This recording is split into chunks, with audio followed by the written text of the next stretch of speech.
So I don't really want to spend a lot of time here since I'm retired. I have a lot of other better things to do, like study for a licensure exam, maybe get some sleep as well. Or who knows, like watching these amazing shows that are coming out this year.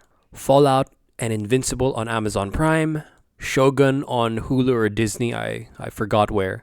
It's Disney where I'm from, but Hulu in America, I think. Or you know what, even The Three Body Problem on Netflix. But after last night's Dynamite, I just have to give my thoughts on this. So yeah, I'm an AEW fan. I've supported these guys from even before the company started. I bought the merch from Hot Topic. I watched 2 Wrestle Kingdoms and bought merch of dudes who are in the company right now.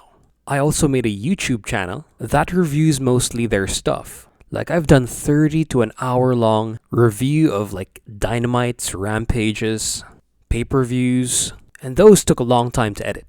If AEW goes down, I would stop watching wrestling, and never has it been closer to that happening or any hints of that happening until last night's show, which first of all had a very one-sided card. They've been doing this for weeks now.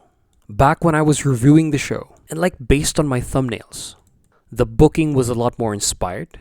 Like scrolling through this, Shida versus Hayter, Danielson versus Garcia, Shibata versus Cassidy, Ethan Page versus Ricky Starks, Bryan Danielson versus Jon Moxley, and the list goes on. Like you can't have a completely unpredictable card, but AEW used to have one of those. Just unpredictable, evenly matched matches. Or if the power levels differed too much, they would make you believe that the other guy could win. And sometimes they did win, like Daniel Garcia. But now just one look at the card and you know who's winning. It's the top guys against guys who lose all the time. And yeah, as a player of the TW games, I can relate. Just put on these guys with high stats against your top guys, and that would be enough to carry your program until the next pay-per-view. It's basically good filler. But there's a limit there, and this is not a video game. You have people that can actually think and have opinions. And of course, there are loyalists who would never say anything bad about AEW, but that's just a few people. You're dealing with living, sentient, thinking human beings who knows when something is shit, whose opinions could change even just based on one segment. And that's what happened here tonight. AEW should not have aired the Punk fight. It's not part of any storylines. It heals up the company.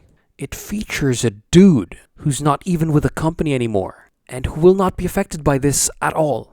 This is basically what he said during the Helwani interview. And dude has moved on from this. But instead, Tony Khan decides to feature him as the main attraction of your main show instead of building to your pay-per-view. Featuring the guys who actually want to be in the company instead. And like adding depth to their stories, even if it's in a ring, out the ring, whatever. Personally, I really like watching the matches. It's why I watch wrestling. But the depth, even if it doesn't have to be the WWE level melodrama, even if it's just one person wanting to be better than the other, I eat that shit up.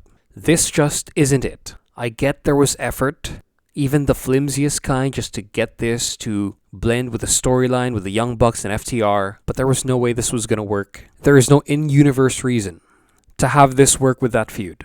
If at all, it makes the company look bad since you're making the guy who's not with the company anymore, who said this company was a joke, the babyface against the guys who started this company. Not only is AEW feeling like it's on autopilot, but it's also feeling like its leader just using this nationwide, worldwide televised show as a Twitter account. This is the absolute worst move that Tony Khan could ever do. He just made his TV show his Twitter account for one night. He's so insecure and so affected that he's lost sight of what people want to see from the alternative. The guy is mad with power and should not be the only one in charge. The dude needs a team to handle the show when you're not feeling it, when you're out of ideas, or like just a group to tell you no, a group to build on your ideas. That's what Tony Khan needs. He's officially crossed the line to being absolutely terrible. Man reached Vince Russo levels tonight, to Jim Cornette levels when he was in TNA. And I'm sad to say, even the dreaded 2016 to 2020 WWE. the Dark Ages, when we had Roman saying suffer and succotash. This, trumps them all. This was the worst move in the modern era. And I feel so bad for the Young Bucks. Their reputations have been dragged through the mud. They've been slandered by mistruths and made up stories by Jim Cornette and all of his zombie piece of shit fans who forget that these guys are just people, dudes who just wanted to be wrestlers, did not fit the mold, end up getting big, and then somehow getting Tony Khan to start AEW, the number 2 rival promotion of the WWE. You just had to bury them even more. So yeah, the Bucks aren't even claiming this. Nobody's claiming this except Tony Khan. There are reports that say that the locker room is of low morale, and I can't blame them. Tony just decided to air security camera footage without audio, backstage bullshit that should have never happened anyway, centered around a guy who's in your rival company, over the people who actually want to be there. The best roster you have ever constructed. It's literally not going to get bigger than this. Back in year 1, I thought this was the peak that they can go. They have Osprey, they have Mercedes, they have Okada, they have the former NXT darlings, the former WWE darlings, Claudio, Mox, Danielson, and they even have the Elite. They have the roster intact, plus some guys from outside the company. The roster has never been better. But Tony Khan shows us this bullshit, this uninspired piece of shit that should never have been on TV. Fuck this company right now, fuck Tony Khan, fuck CM Punk. You know what, just let me handle creative. It's not gonna be the best, but it's not gonna be as bad as this. Being a doctor can wait a couple of years. Let me run AEW. Or get a team, Tony Khan, please, for fuck's sake. And one last thing, poor Mina Shirakawa. She was debuted in the laziest way possible. You have one of Stardom's top stars, and a bombshell of an effing woman. Just get no reaction, and just come in for the save, for a heel. I don't know, man. Fuck this company right now. I can't even. Bye-bye.